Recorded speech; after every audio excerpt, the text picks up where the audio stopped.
So at Onnit, we believe in highly functional fitness equipment. And I know both of us have been athletes most of our lives, and we're around some of the top athletes. And we just really take our cue by what works for us and what works with the best athletes that we know. And that's what's landed us here with all this equipment we have. Well, we're very fortunate. There's been a lot of other people that have done a lot of work before we came along. So they figured out a lot of things. There was a lot of ancient training methods that were used a long time ago that sort of fell out of favor and now have come back again. And the kettlebell is one of the best ones.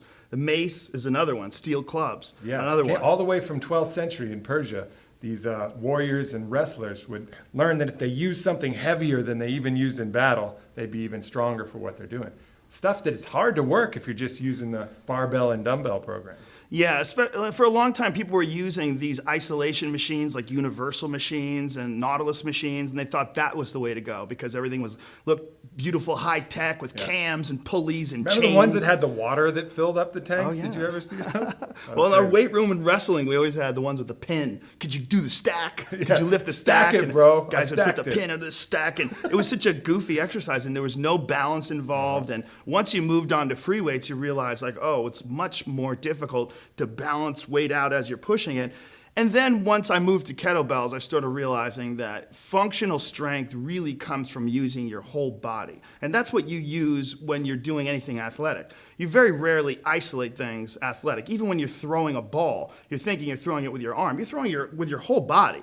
Your whole body's involved in everything. And what I like best about kettlebells is, especially in jiu-jitsu, I see a direct relationship between the work that I put in lifting kettlebells and my performance on the mat. Yeah, you can get very targeted for the kind of exercises and kind of muscle groups you're going to do in a really highly varied sport like jiu-jitsu. You can start doing movements that you'll find yourself doing on the mat. And same with any other sport. I mean, taking clubs, mimicking a serve or a volleyball spike, or doing these different things that it's almost impossible to do with just straight up traditional equipment. And technique in martial arts is the most important thing, for sure. But technique without strength, it really is kind of useless. I mean, the reality is, if I teach my 4-year-old how to kick me, even if she has perfect form, I'm gonna be okay. You know, that's just the reality of mass and weight and power.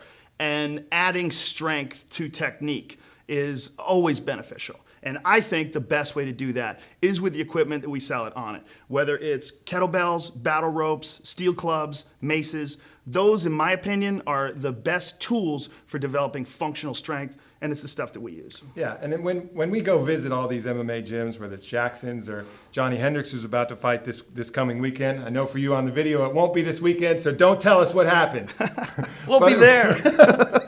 But when we go there, this is the kind of stuff that we see in the Yes. training. We see these guys doing ropes, we see them doing kettlebells, we see them doing sprints with some of these different equipment. And it's an imperfect world out there. You can't have, perfect strength all the time where everything's set, you got your feet perfect, you got your arms perfect. Yeah, that'll build some strength. But when you start mixing it up, someone's trying to throw you down, you need that imperfect world strength. And that's what this implement is great for. Yeah, it's one of the interesting things about what you were saying about Cub Swanson's training, that he does almost all of his strength and conditioning on balance balls.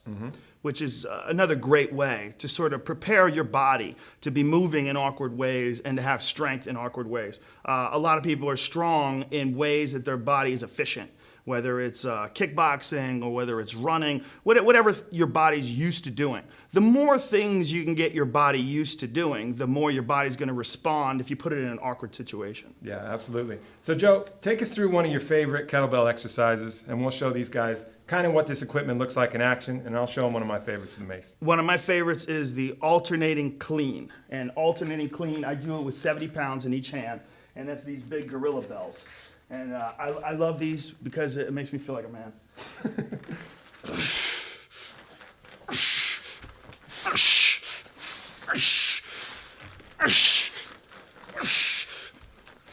Now here's the problem with the gorilla.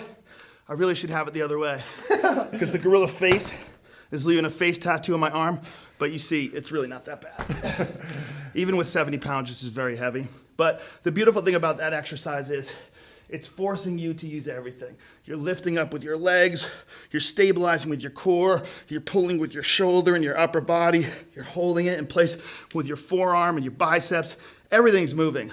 And it's such a great workout when it comes to like direct connection between this type of workout and something like jiu-jitsu. Like if you can go through 30-second blasts with this, don't even concentrate on reps, just do whatever you can do, whether it's 45 pounds, 50 pounds, 70 pounds, 30 seconds of these, put it down for 15, 30 seconds, put it down for 15. Try doing, 6 or 7 sets of that. You're dead. I mean, you're done. Totally. And that really mimics what you would be doing in competition as well. Because in any sport, it's going to be bursts of hyperactivity with a little bit of rest. I don't care, soccer players say, oh, we're running all the time. No, you're not. You run really hard and then you stop and you kind of watch and things like that. And these Tabata type of workouts where it's work hard, rest, great for MMA, great for any sport you're doing, and great for physical conditioning. I mean, you'll be burning energy and calories long after you finish these type of workouts. Yeah, I have great respect for soccer players as athletes. But what's missing in soccer is the fighting for your life aspect. And that's what's beautiful about jiu-jitsu. And it's also beautiful about these gorilla bells. Because what I do when I'm working out, if I'm working out with a gorilla or the chimp, especially, the orangutan seems like a sweet fella, even though he's heavier than the gorilla, or than that chimp rather. I like to think I'm trying to get away from one of these fucking things. That's what I like to think. I like to think the chimp's trying to bite my dick off, and I like to think that the gorilla's trying to steal my soul.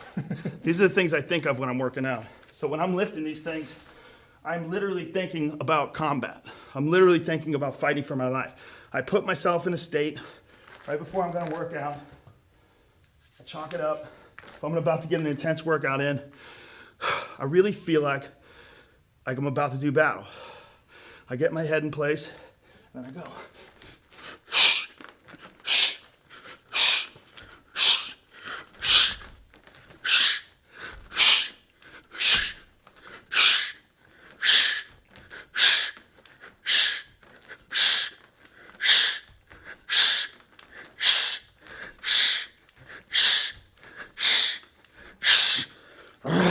And that's 144 pounds going up multiple times. The amount of tonnage that gets lifted in those. I mean, thousands of pounds just in 30 seconds. And if you can do that over and over again, give yourself rest periods, write down your work, chart your progress, and build up, it will directly translate to athletic performance. Yeah, no doubt. So one of my favorite implements to use is the mace. And this is our new 25-pound mace from On It, and it's really, really versatile and useful in that the weight is all on one side. So the farther you get out to the handle, the more brutal it is to kind of hold these things. But one of my favorite implements and exercises to do with this is called the barbarian squat. And you basically take it overhead like this, and then bring it forward and go into the squat. Utilizing your core, stabilizers, balance, and of course the squat mechanic. And there's not a lot of things that really use that pullover motion that you would find in so many combat sports, things where you're grabbing and pulling. You can kind of mimic it with pull-ups, but this is a really kind of unique motion combined with the squat, another way to get your full body pumping and working. And the mindset that you take into working out is very important. And you can look really douchey when you say things like, prepare to go to battle, like you're gonna fight for your life. But the reality is, if you wanna pull up the most amount of intensity, that's the way to do it. The reality of the situation is, the more intense you are, the more effort you put into the workout, the more explosion you put into workout, the more you're gonna get out of it. That's a fact. And your mindset going into that workout is very important. You gotta psych yourself up before you work out. Get some good tunes, think some powerful thoughts. Yeah, Hunter S. Thompson said that music is like fuel. And he was convinced that with the right song on the radio, you could drive with an empty tank of gas. And, whatever it is, whether it's read something inspirational, watch a movie that's inspirational, anything that could fire up that fuel. But the difference between a workout where you're just kind of half-assing it and a workout where you're really fired up, it's a big difference in the results. Huge difference. I'm pretty sure that with the right music and an attractive person in the gym, I can do 40% more. I don't know if that's a fact, but it certainly feels like That's that. one good thing about working out at the gym. If you're working out at a gym with hot chicks or dudes, whatever you're into, just that around as inspiration as a muse. Indeed. It helps. Indeed. All right, my friends, check out all our stuff at onnit.com, onnit.com. We're going to be putting out a bunch of workout stuff, DVDs, videos, tutorials, everything. We got you covered. We got the best equipment, and we'll get you the best knowledge as well. And I can't stress this enough. If you're thinking about doing anything like this, start light. Start with lightweight and learn the form first. Learn the form and build a base. Once you've built the base, then work on intensity. But form first, don't get injured. Absolutely.